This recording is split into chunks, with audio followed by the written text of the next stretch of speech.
नमो सिद्धाणं नमो आयर्याय नमो उवज्झायाय नमो लोये सव्वसाहुं एषो पञ्च नमस्कारो सव्वपावपनाशनो मङ्गलानं च सव्वेषु परमं हवै मङ्गलम्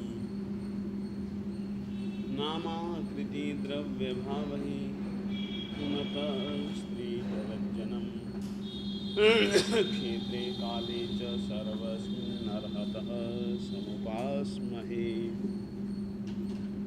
विश्वभव्यजनारामकुल्या तुल्या जयन्तितः देशना समये वाचः श्रीसम्भवजगत्पतेः कामढे धरणीन्द्रे च स्वोचितं कर्म कुर्वति प्रभुस्तुल्यमनोवृत्तिः पार्श्वनाथः श्रियेष्टुभः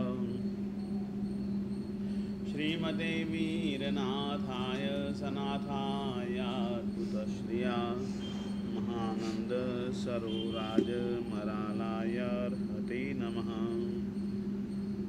ज्ञानामृतेन लोकानां कष्टोच्छेदविधायिने हैदं युगीनवीराय नमो वल्लभसूरये अज्ञानतिमिरान्धानां ज्ञानाञ्जनशलाकया चक्षुरुन्मीलितं येन तस्मै सद्गुरुवे नमः तस्मै श्रीगुरुवे नमः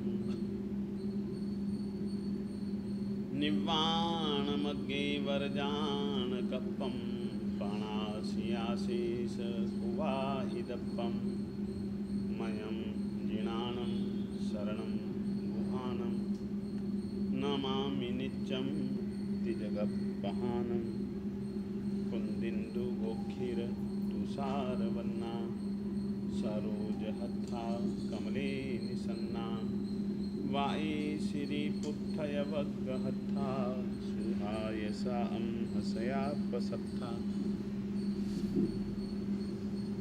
सबसे पहले अपनी खुशी को आप लोगों के साथ में बांटना चाहता हूँ।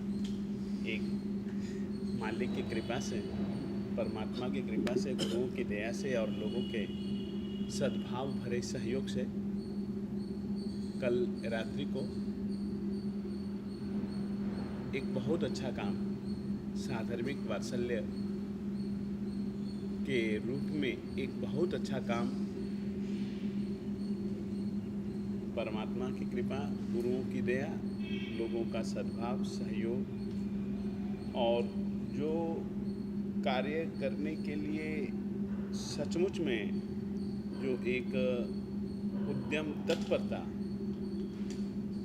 उसका परिणाम एक बहुत अच्छा आया कि यहाँ पर कल विधिवत यानी कि सही ढंग से एक टीम का गठन हो गया। टीम के गठन के बिना मैदान में उतरना जरा बहुत कठिन और बहुत गलत होता है। कल से इस समाज रूपी मैदान में उतरने के लिए एक जिस तरीके की टीम का गठन मालिक ने करवाया, गुरुओं ने करवाया, लोगों के सद्भाव सहयोग से जो कुछ भी हुआ, उसके लिए उनको, इनको, सभी जनों को, साधु साथियों को, सबको धन्यवाद धन्यवाद धन्यवाद। और बहुत बहुत बहुत अच्छा एक खुशी है, अपने मन को एक संतोष। अब अपन लोग अपने मूल पाठ की ओर बढ़ते हैं।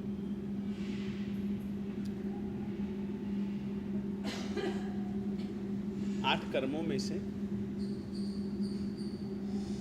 7 कर्मों के विषय में लगभग अपन लोग सामान्य रूप से स्वाध्याय यानी कि विचार, थोड़ी सी सामान्य तौर पर चर्चा विचारणा अपन लोग कर चुके हैं।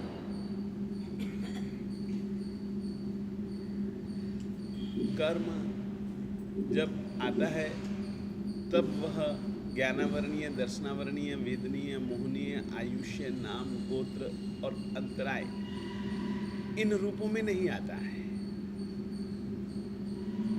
इन रूपों में नहीं आता है। जब आता है मात्र कर्मण वर्गणा के रूप में आता है। उस समय व्यक्ति के जैसे योग होते हैं, जैसे कषाय होते हैं, उस तरीके से कर्मों का बंटवारा हो जाता है। और फिर जब वो कर्मों का बंटवारा हो जाता है, तब फिर यह सोचा जाता है कि इस कर्म का परिणाम किस किस तरीके से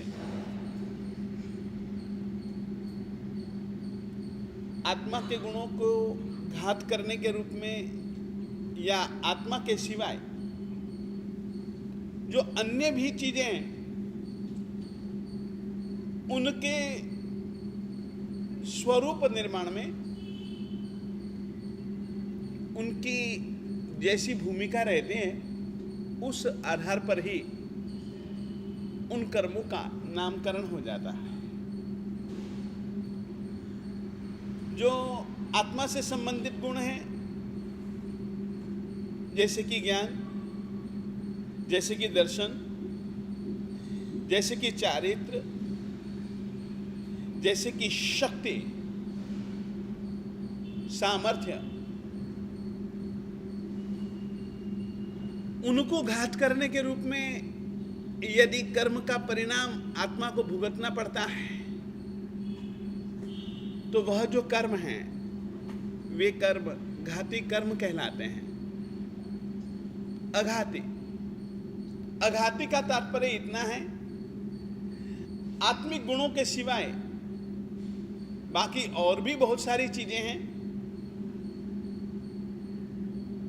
उनको पूर्ण रूपेण प्रकट न होने देना, न्यूनाधिक रूप से प्रकट करना, सही या गलत प्रमाण रूप से प्रकट करना, ये सब अघाती कर्मों की एक देन है। कर्मों के विषय में जैन परंपरा में बहुत बहुत बहुत विस्तार से चर्चा है। बंध, उदय, उदीरना, सत्ता, कर्म की ये चार स्थितियां ये प्रमुख हैं और इनके सिवाय और भी बहुत सारी कर्म की स्थितियां हैं जिनका कि निरूपण अपने को विशेष करके कर्म से संबंधित जैन वाङ्मय में, जैन साहित्य में बहुत अच्छे ढंग से प्राप्त होता है। याद रखिएगा, जीव और अजीव ये दो तत्व मूल रूप से हैं, मुख्य रूप से हैं। कर्म जो है वह अजीव तत्व के अंतर्गत माना जाता है, अजीव तत्व का ही एक छोटा सा हिस्सा माना जाता है। कारण केवल इतना है कि जो कर्मण वर्गणा है वह पुद्गल स्वरूप है, पौद्गलिक है,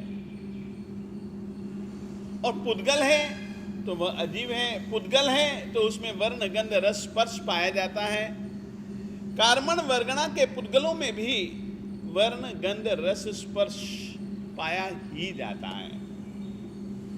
इस तरीके से ये कर्मों का एक परिणाम जीवात्मा ही बांधता है, जीवात्मा ही भोगता है, जीवात्मा ही क्षय कर सकता है। क्षय करने के लिए उस तरीके का पुरुषार्थ चाहिए। उदाहरण के बतौर एक साधु महात्मा योग कर रहे थे। श्वेतांबर मूर्ति पूजक परंपरा में संविधान के अनुसार आगम पढ़ने का अधिकार साधु साध्वियों को है, साधुओं को है। साध्वियों को कुछ आगम पढ़ने का अधिकार है। वर्तमान काल में पढ़ने की एक व्यवस्था है, पढ़ने की एक रीति नीति है, और पढ़ने की रीति नीति में प्रमुखता है गुरु वाचना देता है, शिष्य विनम्रता से उस वाचना को ग्रहण करता है। जैसे कि उदाहरण के बतौर तुम लोग आए, तुम लोगों ने, मैं यहां पर बैठा, तुम लोगों ने वंदना की। वंदना गुरु के प्रति एक विनय, एक भक्ति, एक बहुमान को अभिव्यक्त करने की एक प्रक्रिया है। वंदना एक ऐसी प्रक्रिया है जिसमें कि शिष्य अपने गुरु के प्रति जो कर्तव्य हैं, उन कर्तव्यों का यदि जाने अनजाने पालन न किया हो, अपने कर्तव्यों की, गुरु के प्रति अपने कर्तव्यों की यदि हमने उपेक्षा की हो,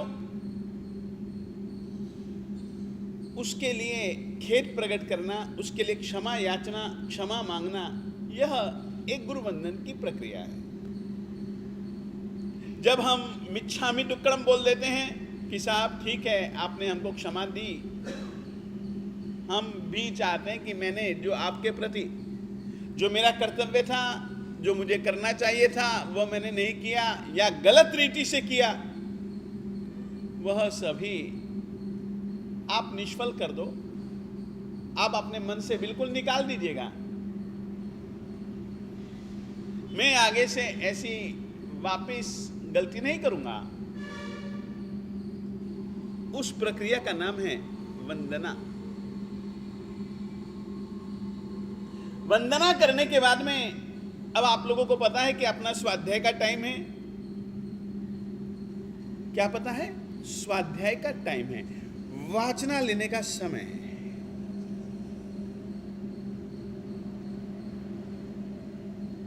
गुरुजी किसी भी आगम के तत्व का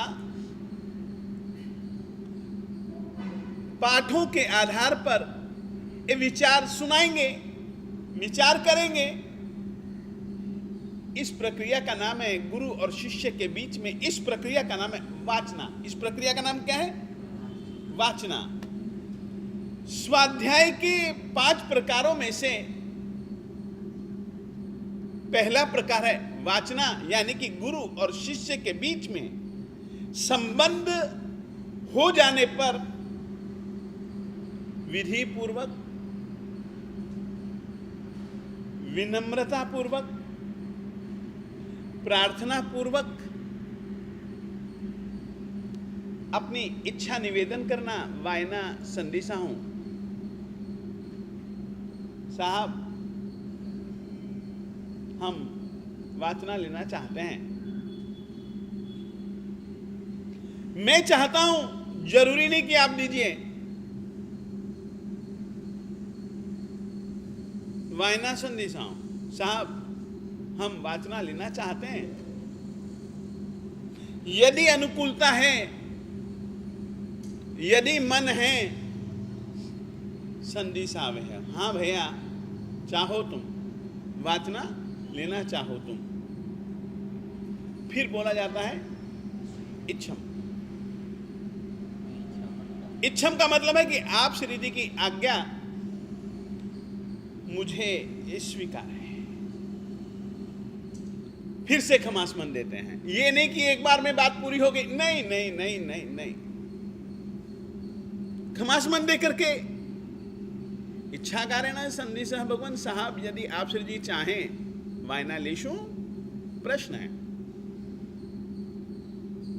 क्या साहब हम वाचना लें?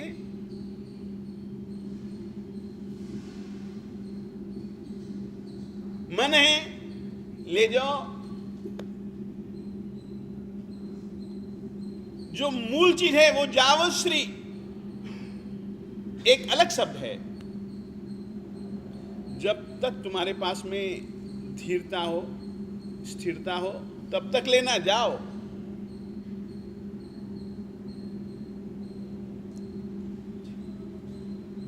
इच्छम, आपकी आज्ञा स्वीकार। खमास्मन, इच्छकारी भगवन पसाय करी, वायना तप प्रसाद करशो जी। शब्द है हे भगवान पसाय करी। अब कुछ कृपा करो, कृपा करो साहब, कुछ कृपा करो। मैं इच्छा करता हूं कि अब आप वाचना रूपी तप, क्यों परमात्मा ने निर्जरा तत्व के अंतर्गत तप का समावेश किया है, और उस निर्जरा तत्व के अंतर्गत जिन तपों का समावेश किया है, उन तपों में से एक तप है स्वाध्याय। और स्वाध्याय का पहला रूप गुरु और शिष्य के बीच एक नाता, शिष्य की पात्रता, शिष्य की योग्यता, शिष्य की विनम्रता, शिष्य की जिज्ञासा बुद्धि, और उसके बाद साहब कृपा करो, और उसको देखते हुए गुरु उसकी योग्यता के अनुसार उसको वाचना देता है। एक मुनिराज इस पद्धति से गुरु जी से ज्ञान ग्रहण कर रहे थे, और आगमिक ज्ञान तप के बिना नहीं दिया जाता, तप के बिना नहीं दिया जाता। आगम ये एक प्रकार के मंत्र हैं। आगम के जितने भी सूत्र हैं वो एक बहुत बहुत अनंत अनंत ज्ञानी पुरुषों की करुणा का परिणाम है।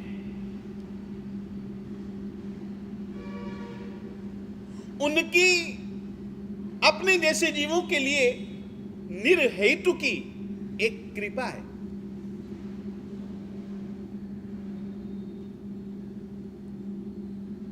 एक बात याद रखना, हेतु पूर्वक तो हम संबंध बनाते ही हैं, स्वार्थ है, काम सिद्ध नहीं होगा तो हेतु है। परमात्मा की, जिनेन्द्र परमात्मा की महती अनुकंपा है। बुद्धानम बोहयानम, उन्होंने कर्मों के क्षय के बाद, घाती कर्मों के क्षय के बाद संपूर्ण केवल यानी कि संपूर्ण ज्ञान को पा लिया, मगर बोहयानम वो बोध देते हैं निर्हेतु की कृपा है ये उनकी, और उसी निर्हेतु की कृपा के परिणाम स्वरूप यह हमारे पास में ज्ञान आता है, और गुरु शिष्य की परंपरा से ज्ञान आता है। श्वेतांबर मूर्ति पूजक परंपरा आगमों के अध्ययन के लिए निश्चित एक रीति है, एक विधि है। साधु साध्वी के लिए अलग है, श्रावक श्राविकाओं के लिए भी एक पद्धति है, उसका नाम है उपधान। जैसे ही आगम गुरु के श्रीमुख से लिए जाते हैं, वैसे ही श्रावकों के लिए कुछ सूत्र हैं जो कि तप पूर्वक ही लेने चाहिए। गुरु के श्रीमुख से सही ढंग से तो यह एक पद्धति है, गुरु के श्रीमुख से अनुज्ञा आज्ञा मिलती है, हाँ जाओ अब तुम इन सूत्रों का उच्चारण कर सकते हो, उस प्रक्रिया का नाम है उपधान। और उस प्रक्रिया से सूत्रों की आराधना चालू होती है। याद रखिए, वे सूत्र नहीं है, मंत्र है, और वे एक गुरुमुख से मिलते हैं। नमस्कार महामंत्र, ईर्यावयम तस्य अनथ लोगस्य शक्रस्तव सिद्धस्तव श्रुतस्तव इत्यादि कुछ सूत्र हैं जो कि गुरु जी के श्रीमुख से लिए जाते हैं, और गुरु जी उन सूत्रों के लिए अनुज्ञा देते हैं। क्या देते हैं? क्या देते हैं? शब्द आप पकड़िएगा, अनुज्ञा। क्या देते हैं? अनुज्ञा। 3 चीजें होते हैं। ये क्या है? मैं आप लोगों को ये पद्धति इसलिए बतला रहा हूं कि यह बिल्कुल सही चीज है, और ये इसी रीति से ज्ञान मिलता भी है, और इस रीति से मिला हुआ ज्ञान फलता भी है। फिर से कहना चाहता, ज्ञान की प्राप्ति एक अलग चीज है, पढ़ करके भी आप पालेंगे, वो ज्ञान फलेगा नहीं, लगभग फलेगा नहीं। ज्ञान फलता है अगर विनम्रता पूर्वक किसी गुरु जी से लिया गया हो तो। पुस्तकों से भी हमको सीखना है तो भी ज्ञान के साधनों के प्रति विनय तो चाहिए ही चाहिए, और जिसका वह ज्ञान है ना, उसके हिसाब से चाहिए। तुमको मैं एक छोटी सी बात कहना चाहता हूं। मेरे विद्या गुरु जी श्री जम्बू विदेरी महाराज साहब, जिन्होंने मुझको संशोधन की लाइन में जोड़ा। वैसे मुझको विद्या संशोधन के विषय में प्रवेश करवाने वाले पंडित श्रीमान अमृत भाई मोहनलाल जी भोजन और पंडित श्रीमान पद्मश्री, जो वो सरकार की ओर से मिल रहा है, पद्मश्री श्रीमान दलसुख भाई मालवणिया, पंडित श्री लक्ष्मण भाई भोजन, इन्होंने मुझको इस लाइन में डाला। और मेरे विद्या गुरु श्रीमान अमृत भाई मोहनलाल जी भोजक एक ऐसे व्यक्ति हैं जिन्होंने कि श्री आगम प्रभाकर, श्रुतशील वारिधि, श्री पुण्य विजय जी महाराज साहब जी के साथ में काम किया है। वो मेरे विद्या गुरु जी, उन्होंने मुझको कहा कि उनकी उम्र बहुत हो गई थी, तबीयत भी ठीक नहीं रहती थी। कभी वे मुझको पढ़ाने आते थे और कभी कभी मैं उनके पास जाया करता था पढ़ने के लिए। उन्होंने मुझको श्री जम्बू विजय जी महाराज साहब जी के साथ में जोड़ा। जम्बू विजय जी महाराज साहब जी से मैंने एक बार पूछा, साहब ठीक है, अपनी अकल से या इन लोगों की या श्रुत देवी की कृपा से बहुत सोचने पर भी कहीं समस्या का समाधान न मिले, क्योंकि संशोधन का काम एक अलग तरीके का काम है। और बाल को तोड़ना तो ठीक है, बाल की खाल भी निकालना और खाल के नीचे की भी जो खाल है उसको निकालना, एक इस तरीके की विधा का नाम है संशोधन।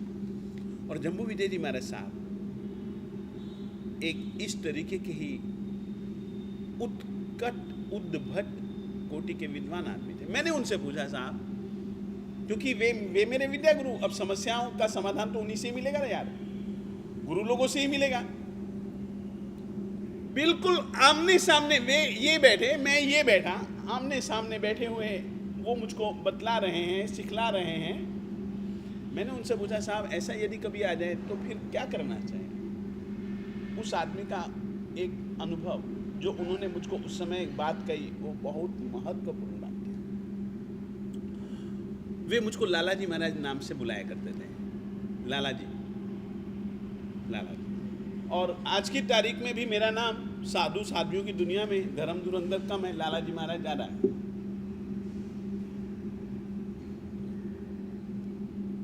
उन्होंने मुझको कहा, ऐसा कभी भी तुमको समस्या आ जाए, तुमको दुविधा आ जाए, एक काम करना, एक काम करना। मैंने कहा, साहब क्या? उन्होंने कहा कि देख, मैंने एक पुस्तक पर काम किया है और उसके ऊपर कभी चस, कभी त्रिस, कभी प्रस ऐसा लिखा हुआ मिलता था। हमारे, ये तो बात मैं भी जानता हूं, संकेत होते हैं। संकेतों को समझना एक बहुत बड़ी चीज होती है। अभी तक ऐसा संकेत चस, त्रिस, प्रस मैंने तो कभी भी देखा भी नहीं, पढ़ा भी नहीं। उनके हाथों से या पुण्य विजय जी महाराज साहब जी के हजारों हजारों ग्रंथ निकले हैं।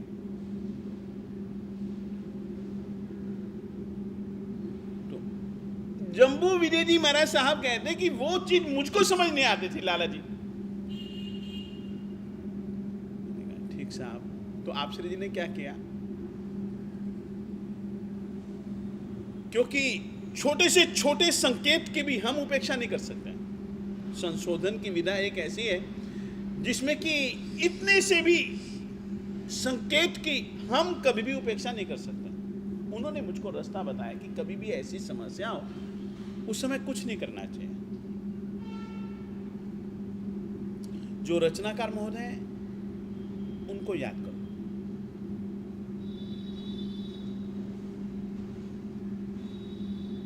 और उनका ध्यान लगाओ, उनसे प्रार्थना करो कि ये क्या संकेत है, क्योंकि है तो सब उन्हीं से संबंधित ना। क्या संकेत है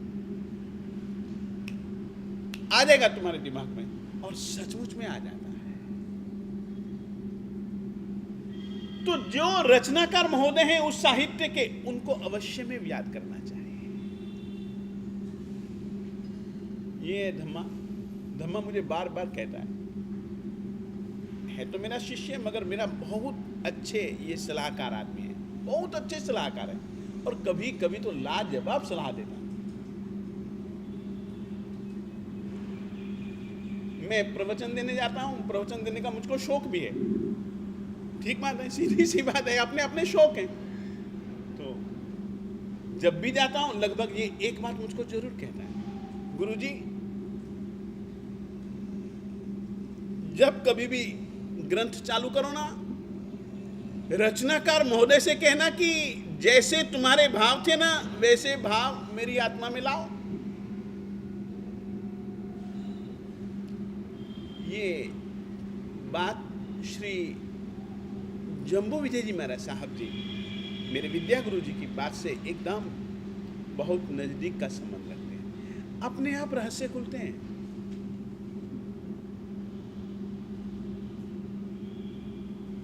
परंतु इस बात को मानने से काम नहीं चलता है। मानो, मानने के बाद में उनसे अनुसंधान बनता है, और अनुसंधान में से रहस्य निकलता है। मैंने जम्बू विजय जी महाराज साहब जी से पूछा, साहब उनको याद करें, इससे होगा क्या? इससे होगा क्या? याद किया? साहब बताओ। बहुत संजीदगी से याद किया, और एक बात अपनी भी है, यदि हम किसी भी विषय को संजीदगी से विचारते हैं ना, फिर हम मिट जाते हैं, वो और अपन एक होने की कोशिश करते हैं। संजीदगी चाहिए, उसमें मजाक नहीं चाहिए। मजाक में यदि हम संबंध बनाना चाहते हैं, कभी संबंध खुल करके नहीं बन पाता। श्रद्धा से यदि हम संबंध बनाना चाहते हैं तो संबंध बन सकता है। अब वे तो है नहीं, तो उन्होंने कहा उनको याद करो, उनको प्रार्थना करो। मैंने कहा साहब कितनी बार, एक आदत होती है ना सामान्य से आके, कितनी बार? उन्होंने कहा कितनी बार से तुम्हारा मतलब गलत है, कोई संख्या थोड़ी ना, जब उनकी मर्जी होगी तब संबंध बनेगा। नंबर घुमाना तुम्हारा काम है। अब सामने वाले के घंटी बज जाए, यदि वो उठाए नहीं तो क्या है, संबंध थोड़ी ना बनता है। तो आदमी को क्या करना पड़ता है, बार बार, चल कोई बात नहीं, एक बार नहीं, दूसरी, तीसरी, चौथी, पांचवी, छठी, बस जब तक हेलो हेलो ना हो जाए तब तक लगाते रहो। सचमुच में जो बार बार जाप, बार बार ध्यान तीर्थंकर परमात्मा का, बार बार परमात्मा की पूजा, ये सब क्या है, ये सब क्यों है? एक प्रकार उनसे अनुसंधान बनाने की विधि है। और वो मुनिराज ज्ञान प्राप्ति के लिए योग कर रहे हैं, और योग करते करते करते करते करते करते ठीक चल रहा था, गुरु शिष्य के बीच का तालमेल बराबर चल रहा था। इस बीच में जो योग कर रहे हैं, ऐसा कर्म का उदय आया, ऐसा कर्म का उदय आया, ऐसा कर्म का उदय आया, याद करना चाहते हैं वे याद ही नहीं हो पाता है, याद ही नहीं हो पाता है। और योग में नियम था कि ये तो याद किए बिना आगे का सूत्र नहीं मिलेगा। आप सोचिए, छोटा सा सूत्र था, बहुत छोटा सा, यानी कि 8 अक्षर। कितने अक्षर? 8 अक्षर। 8 अक्षर भी वे 12 सालों तक याद नहीं कर पाए। ये ज्ञानावर्णीय कर्म इस तरीके से उदय में आया। योग कर रहे हैं, आई मिल, आई मिल, आई मिल, आई मिल, आई मिल, आई मिल, आई मिल में भी वो किया जाता है योग। उस अध्ययन को याद और उस अध्ययन का आदान प्रदान आई मिल में ही किया जाता है, और उस अध्ययन में अटक गए। समझ लो 12 साल तक उन्होंने आई मिल किया है। अब 12 साल कोई कम थोड़ी ना होते हैं। आई मिल यानी कि किसी भी प्रकार की विषय का सेवन नहीं, विधि के प्रति कितना एक सम्मान बहुमान का भाव। गुरुजी 8 अक्षर भी याद नहीं कर पाता है सही ढंग से। कितने? 8 अक्षर भी वह सही ढंग से याद नहीं कर पाता है। गुरुजी ने एक छोटा सा सूत्र दिया, मारुष मातुष, मारुष मातुष, 6 अक्षर हैं।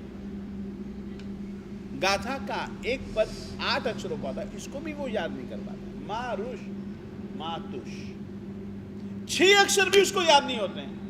अब वो 6 के विचार कर देता है, मास्तुष मास्तुष मास्तुष मास्तुष। जैसे वाल्मीकि राम के बदले मरा कर देता है ना, वैसे ये मुनिराज मारुष मातुष। मगर आप सोचिए विधि के प्रति कितना बहुमान। और विधि के अंतर्गत ऐसा कर्म उदय में आया कि वो 6 अक्षर याद नहीं कर पाता। और जब लगातार परिश्रम 12 सालों तक का, इस तरीके से ज्ञानावर्णीय कर्म टूटा। गुरुजी बैठे के बैठे रह गए, ज्ञान दान देने वाले, और उस मुनिराज ने 12 सालों के बाद सोचते सोचते केवल ज्ञान को पा लिया। तो ये एक विधि है, वायना संधिसाऊं वायना लेशु इचकारी भगवन पसाय करी साप कृपा। ये कोई जबरदस्ती थोड़ी ना है कि हम दे ही दें, गुरुजी तो गुरुजी होते हैं। न जाने कई तरीके से पात्रता की परीक्षा करेंगे, योग्यता की परीक्षा करेंगे, बात बात में कभी दे भी देंगे, कभी गपशप भी करेंगे, परंतु गुरुजी को कुछ कहा नहीं जा सकता। बस सहाय करी साहब, कृपा करो तुम तो बस। वाचना तप है। तप जो है वो निर्जरा का एक हिस्सा है। कर्म निर्जरा का मुख्य कारण है। तो वाचना अपने यह जो स्वाध्याय है ना, ये एक प्रकार से अपन सही ढंग से वाचना करते हैं। फिर एक दूसरी चीज, अपन लोग क्या करते हैं, कोई चीज समझ में नहीं आती, अब ये कह रहे हैं इधर से लाभांतराय कर्म भी आता है और इधर से गोत्र कर्म के अंतर्गत लाभ वो भी आता है। साहब कुछ समझ नहीं आता, क्या अंतर है, अपने लोग विचारना नहीं करते। इस प्रक्रिया का नाम है पृच्छना। क्या नाम है इसका? इस प्रक्रिया का नाम क्या है? पृच्छना। पृच्छना जो होती है उसमें मुख्यतः जिज्ञासा की होती है।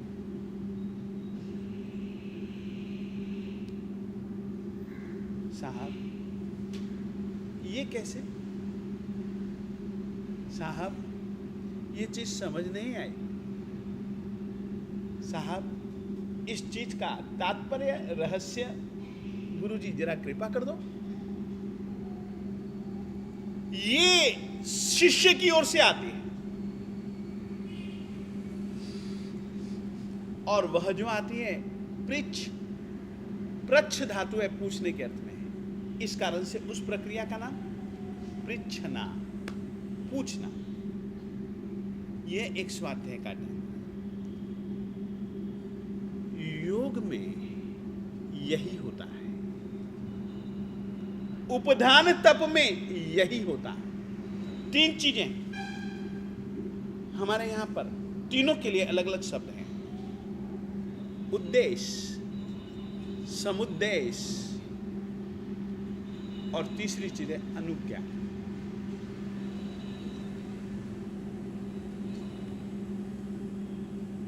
तीसरी क्या चीज है? अनुज्ञा। योग की प्रक्रिया में भी गुरु उद्देश्य, समुद्देश्य और अनुज्ञा, 3 चीजें करता है। अपन लोगों के बीच में ये कैसे चालू हुआ, ये भी हम आपको बतला देना चाहते हैं। शुरुआती क्लास की कहानी शिखर ज्ञानचंद जी को लेकर के आया। ज्ञानचंद जी ने मेरे से पूछा, साहब क्या पढ़ाएंगे, क्या सिखलाएंगे? शिखर को याद होगा तो मैंने कहा आप लोग क्या पढ़ना चाहेंगे? उन्होंने कहा हम स्वाध्याय करते हैं तत्वार्थ सूत्र का, आप तत्वार्थ सूत्र के विषय को आगे बढ़ाओ।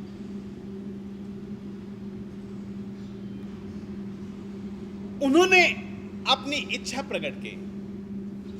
कोई जरूरी नहीं है कि धर्म धुरंधर मान जाए, मैं गुरु हूं। मैंने कहा नहीं, मैं तो नवतत्व सिखलाना चाहता हूं।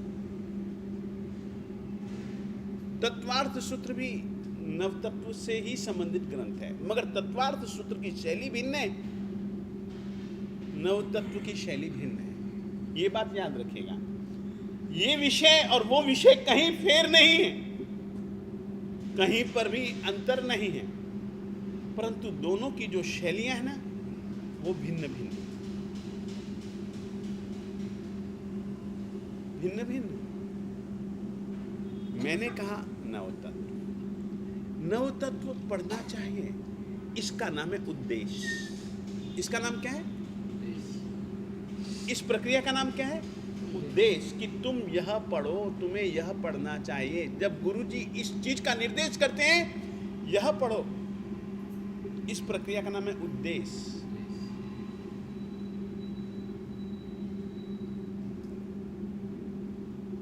ठीक है साहब, हम पढ़ने के लिए तैयार हैं, यह पढ़ो बस। क्या उद्देश्य का मतलब क्या है? यह पढ़ो, इसका नाम उद्देश्य। मैं आपको यह कहना चाहता हूं कि किस तरीके से हमारे यहां की एक सूत्रों को ग्रहण करने की एक पद्धति है, इसका नाम है उद्देश्य।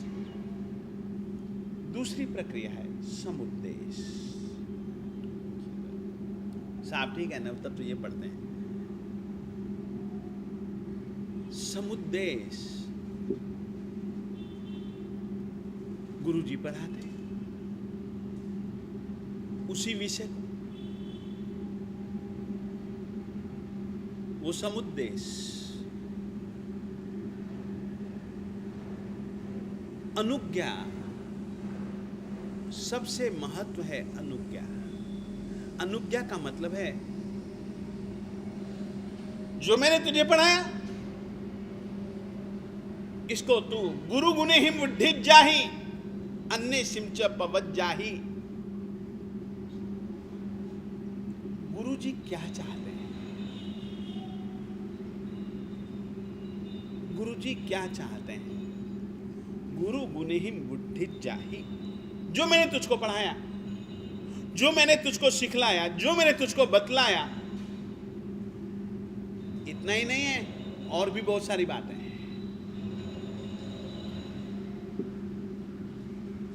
और भी इसके सिवाय भी इसी विषय में और भी बहुत सारी बातें।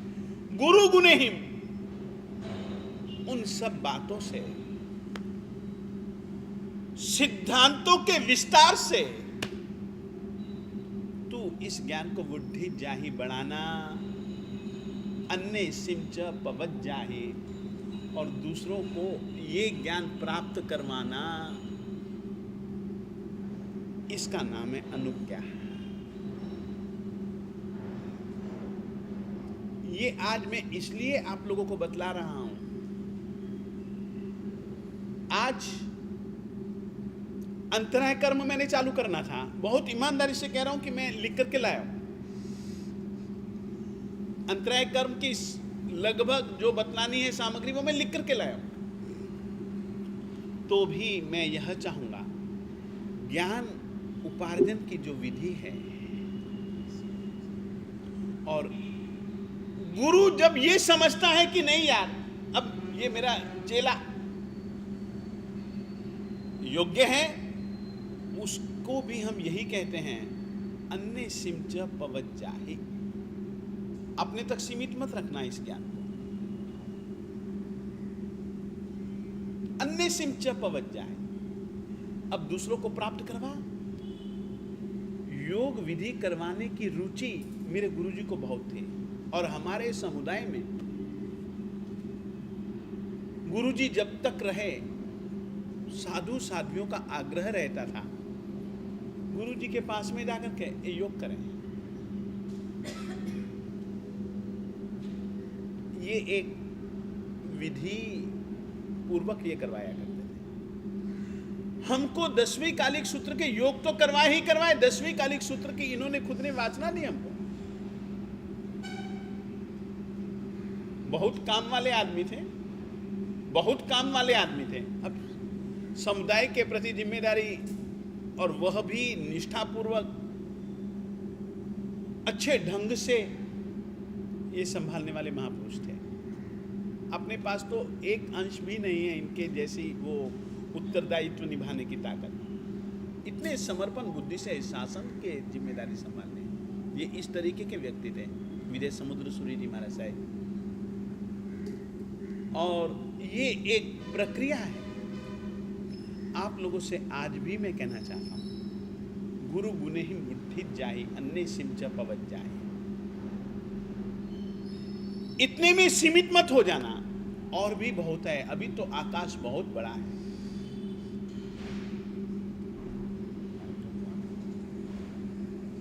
ये कोई मंजिल थोड़ी ना है। मंजिल के रास्ते पर अभी तो पांव धरा है।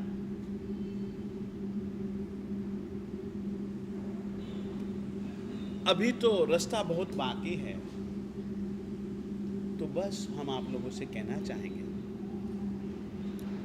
गुरु गुणहीन बुद्धि जाहि अन्य सिमच पवत जाहि। ये नव तत्व के ज्ञान को केवल इतना ही नहीं, आप भी साहित्य पढ़ो, आप भी इसको विस्तार दो, और अन्य सिमच पवत जाहि, दूसरों को भी ये ज्ञान पहुंचाओ। ज्ञान के माध्यम से ही परिवर्तन शक्य है, परंतु वो ज्ञान विधि पूर्वक लिया जाए, विधि पूर्वक दिया जाए। अभिशाप दे दिया कर्ण को, जा तुझे विद्या नहीं फलेगी, जब समय आएगा ना नहीं फलेगी। मेरे जैसा होता डरता थोड़ी ना, देखा अब तो मुझे आ गया ना कैसे चलाना, चलाऊंगा, कैसे भूलता हूं देखता हूं। परंतु नहीं, वो अनुज्ञा नहीं दी गई थी।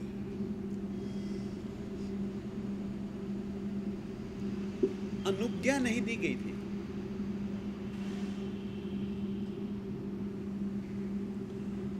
अर्जुन को द्रोणाचार्य जी ने अनुज्ञा दी थी। तो एक इस तरीके से अपनी परंपरा में ज्ञान अर्जन, ज्ञान उपार्जन की विधि है, और इस विधि का प्रमुख अंग है विनम्रता, जिज्ञासा, और विनम्रता, जिज्ञासा, और तीसरी चीज है स्वयं की पात्रता को विकसित करो। स्वयं की पात्रता को, स्वयं की योग्यता को विकसित करो, और विकसित करने के लिए सबसे बड़ी चीज है विनम्रता।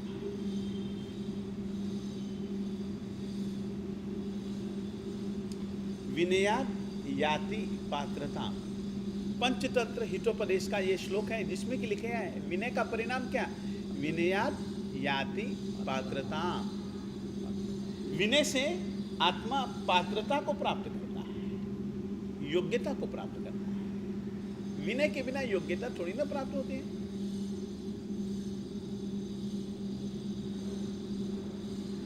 और विशेष करके विद्या चाहिए तो विनम्रता चाहिए ही चाहिए,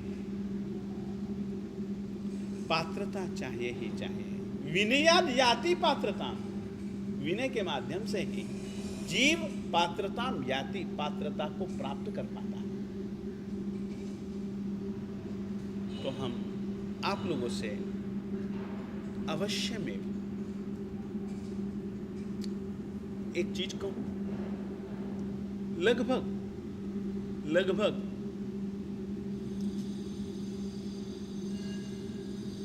सभी आस्तिक दर्शन वाले जब कभी भी किसी भी ग्रंथ की रचना करते हैं तो 3 बार मंगलाचरण करते हैं। कितनी बार?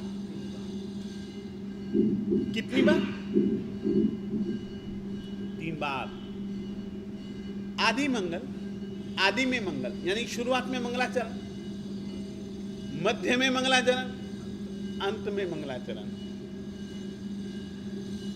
एक सवाल है साहब, आदि में मंगलाचरण तो फिर भी समझ आता है, अंत में मंगलाचरण क्यों? नहीं रे नहीं यार, वो तो आदि मंगल का मतलब है कि कोई विघ्न बाधा आए नहीं, वो आदि मंगल का हेतु है। अंतिम, अब मुझको जाना ही जाना है, बस अपना पाठ पूरा हो गया, सर्वमंगल मंगलम करना है, ये सब सर्व मंगल मंगल्यम की क्या जरूरत है? और देखो, सर्व मंगल मंगल्यम, सभी मंगलों में से एक परम मंगल, सर्व कल्याण कारणम, सभी प्रकार के कल्याणों का एक प्रमुख कारण। ये क्या जरूरत है ये सब याद करने की?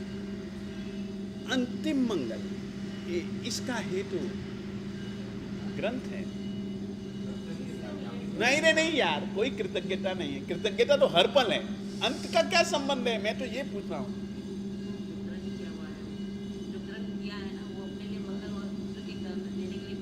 नहीं, अंतिम मंगल की क्या जरूरत है?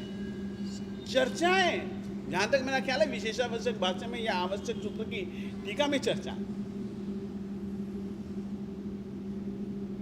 अंत में मंगल इसलिए कि ये ज्ञान की परंपरा को चालू रखना है, आगे बढ़ाना है।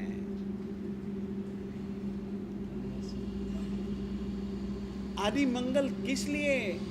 कि ये मंगलकारी कार्य चालू कर रहे हैं, कोई विघ्न न आए। श्रेयांसी बहु विघ्नानि, कल्याणकारी कार्यों में बहुत विघ्न आ गए,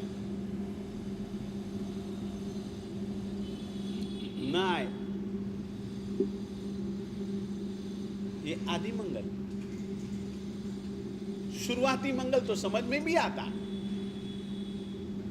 अंतिम मंगल किस लिए? तो वहां पर यही कहा गया कि यह ज्ञान की परंपरा आगे से आगे चलती रहनी चाहिए। इसलिए अंत में भी प्रवचन होता है ना, प्रवचन में पहले भी मंगलाचरण, अंत में भी क्या कहते हैं? मंगल पाठ, मांगलिक कह दो, कुछ भी, अपनी एक पर शब्द आप कुछ भी रख लो, उससे कुछ उतना मतलब नहीं है, मगर अंत में भी मंगलाचरण। हाँ, वो भी मैं बता रहा हूं। पहले आदि और अंत का समझ जाओ। आदि और अंत का, बीच का तो किस लिए, वो तो तुरंत समझ में आ जाएगा। आदि विघ्न उपशमन, अंतिम यह चीज आगे बढ़े। इसीलिए प्रवचन में आदि में भी मंगल होता है, पहले नवकार मंत्र होता है, अंत के मंगल के लिए सर्व मंगल मंगल्य में सब मंगल ही मंगल है। ये बीच का मंगल, मध्य मंगल किस लिए? उसके प्रति कृतज्ञता का ज्ञापन भी है, और दूसरी बात यह है कि ज्ञान स्थिर रहे, ज्ञान स्थिर रहे। इस चीज को अब आप स्थिर कीजिए। इसका नाम है समुद्देश। सचमुच में हमारे जैन आगमों में, हमारी जैन परंपरा में ज्ञान के विषय में, अकेले ज्ञान के विषय में नहीं, हर एक विषय में लगभग बड़ी बारीकी से छनावट की जाती है। ये एक अपनी खासियत है। किसी ने पूछा मेरे गुरु जी से, विजय समुद्र सुरेश्वर जी महाराज साहब जी से, किसने पूछा, महाराज इतने भेद, इतने प्रभेद,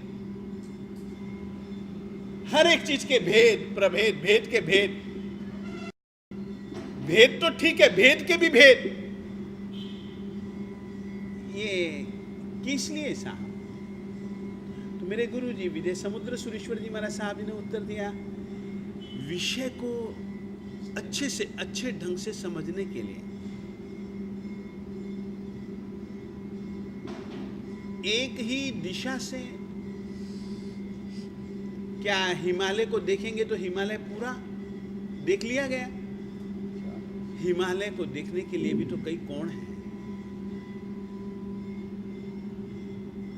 सभी कोणों से फोटो जब लेते हैं ना, आता तो एक ही हिमालय है, आता तो एक ही पहाड़ है, आता तो एक ही मकान, लंबाई, चौड़ाई, मोटाई, ऊंचाई सब कुछ नापना पड़ता है कि नहीं? अब चारों की चारों चीजें अलग है। लंबाई एक अलग गणित है, चौड़ाई एक अलग गणित है, ऊंचाई एक अलग गणित है, मोटाई एक अलग गणित है। तो ये सब कुछ भेद प्रभेद यानी कि उस विषय की अच्छे ढंग से छनावट,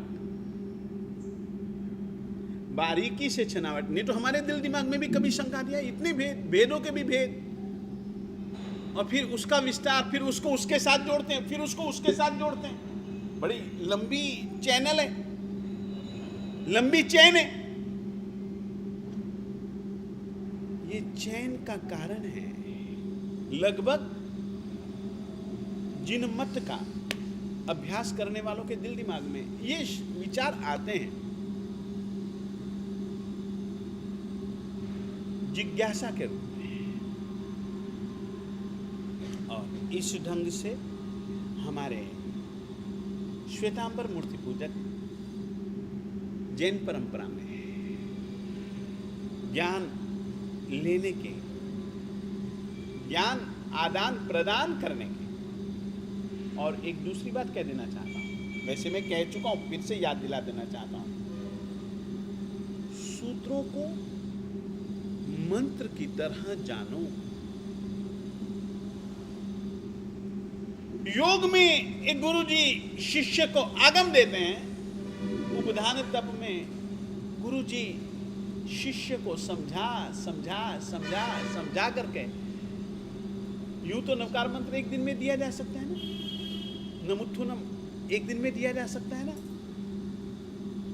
ऐसा नहीं है, याद रखिएगा, ऐसा नहीं है। क्यों नहीं है? हमेशा उसकी योग्यता देख करके इतना कर ले फिर आगे, इतना समझ ले फिर आगे। वो चाहता है भले नहीं, हमारे उन्होंने कुछ पड़ाव बनाए हैं। आपको कहना चाहता हूं, जैसे कि आप लोगों में एक पद्धति है ना, वैसे तो पद्धति हमारे में से तुम लोगों ने ली है, सही बात तो यह है, मगर आज की तारीख में मुझे उल्टे ढंग से कहना पड़ रहा।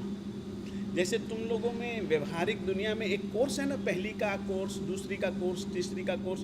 पहले साल ये इतना पढ़ ले, दूसरे साल ये पढ़ना, तीसरे साल ये पढ़ना, चौथे साल ये पढ़ना, पांचवें साल ये पढ़ना। कोर्स है ना, उसको कोर्स कहते हैं ना। साधु के लिए कोर्स है।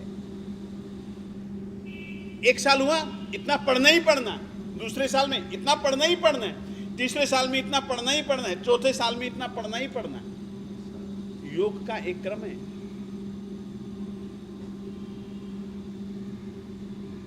इस ढंग से आज मैं नया विषय लेकर के आया हूं, मगर दूंगा नहीं। आज खुशी थी, मैंने कहा पहले खुशी बांटूं, और खुशी खुशी में एक नया विषय कि ये जो आप लोग ले रहे हो, ये वाचना है, ये वाचना की पद्धति है। तीर्थंकर परमात्मा के पास में वाचना यूं थोड़ी ना लेते थे, मालिक के पास वाचना लेने का तो ढंग ही दूसरा था। आपको कहूँ, आचार्य भगवान वर्तमान काल में तपागच्छ में सबसे बड़े आचार्य हैं आचार्य भगवान श्री प्रेम सुरीश्वर जी महाराज। नाम सुना ही होगा आप लोगों ने, हाँ नाम सुना है। शंखेश्वर जी में मैं श्री जम्बू विजय जी महाराज साहब जी से पढ़ने के लिए रुका था, बहुत कृपा है उनकी। मुझे प्रेम सूरी जी महाराज साहब जी ने वाचना का अवसर दिया कि तुझे वाचना देनी है। मैंने कहा ठीक है साहब, जरूर दूंगा, आपका आशीर्वाद है तो जरूर दूंगा, मेहनत कर लूँगा। देनी तो किसने है? देने तो आप नहीं है, दिलानी भी आप नहीं है, देने वाले भी आप लोग हो। मैंने कहा किस विषय को लेकर के? उन्होंने कहा कि परमात्मा के दरबार में गणधर कैसे सुनते थे, कैसे वाचना लेते थे।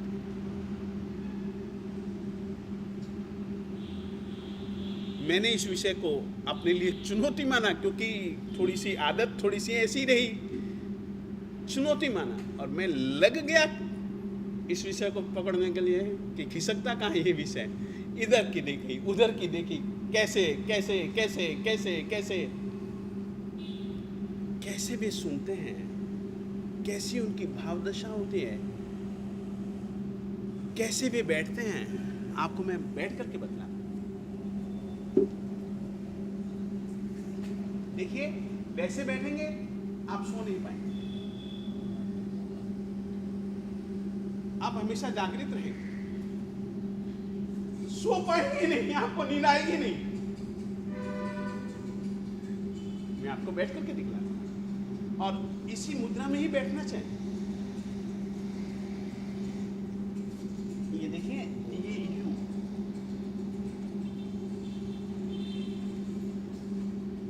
बस आंखें भी स्थिर, कान भी स्थिर, मन भी उसी बात में।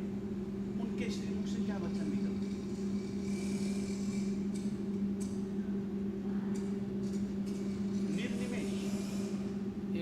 तक बैठते थे गंदे लोग। अरे यार, उसकी वाणी में इतना रस था कि उनको पता ही नहीं लगा कि हम ऐसे बैठे। यार क्या बात कर रहे हो तुम, थके क्या? वो वाणी की मिठास इतनी। अरे एक बूढ़ी सिर पे बोझा रख करके मालिक की देशना खड़ी होकर के सुनने लग गई, भूल गई कि उसके सिर पर बोझा है। यार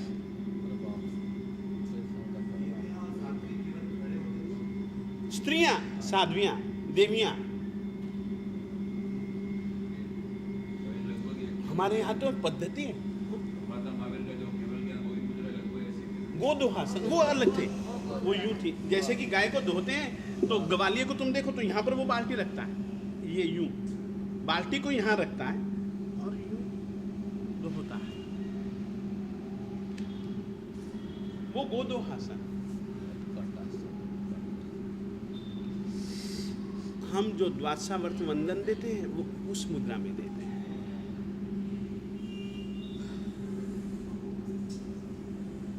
उस मुद्रा का नाम एक दूसरा है, इससे मिलती जुलती मुद्रा है एक है यथा जात। बच्चा, माँ बच्चे को जन्म देती है, बच्चा जिस मुद्रा में बाहर आता है वो मुद्रा में बैठ करके सुनना चाहिए। यथा जात मुद्रा, ये एक बहुत अच्छा एक पद्धति है मेरे देवता, जो कि बेहद विनम्रता की मुद्रा है।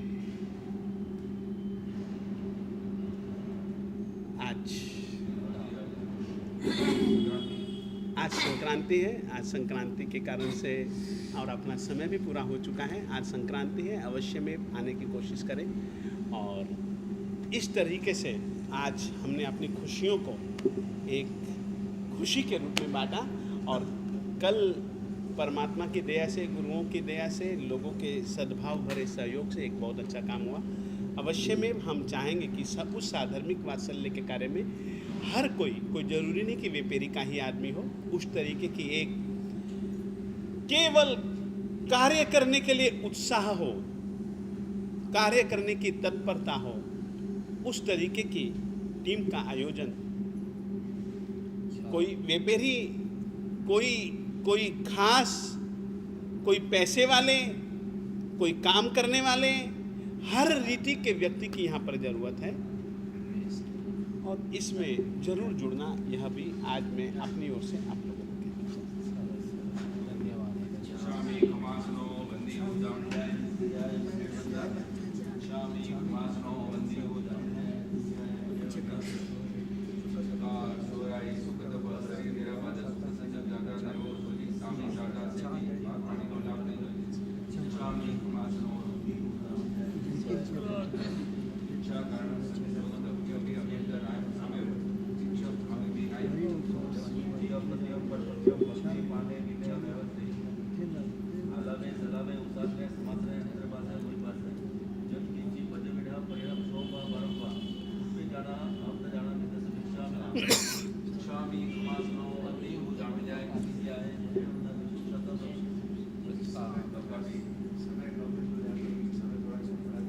अरे यार, जितना होगा उतना अच्छा होगा यार, क्यों चिंता करते हो। मैं ज़रूर कोशिश करूँगा, शायद कल परसों तक में अंतराय क्रम का विषय पूरा करके फिर मैं छुट्टी लूँगा। कारण यह है कि मुझको जरा वासक शिव की तैयारी करनी होती है और आराधना ज़्यादा करता हूँ उन दिनों में। दीपावली के 3 दिनों में मेरे गुरुजी लोग कमरे में ही रहते थे और लगभग उसी कमरे में ही बंद रह करके जाप किया करते थे। मैं वैसा नहीं करता हूँ, थोड़ा सा जाप करता हूँ जो गुरुजी ने कहा हुआ है, बस।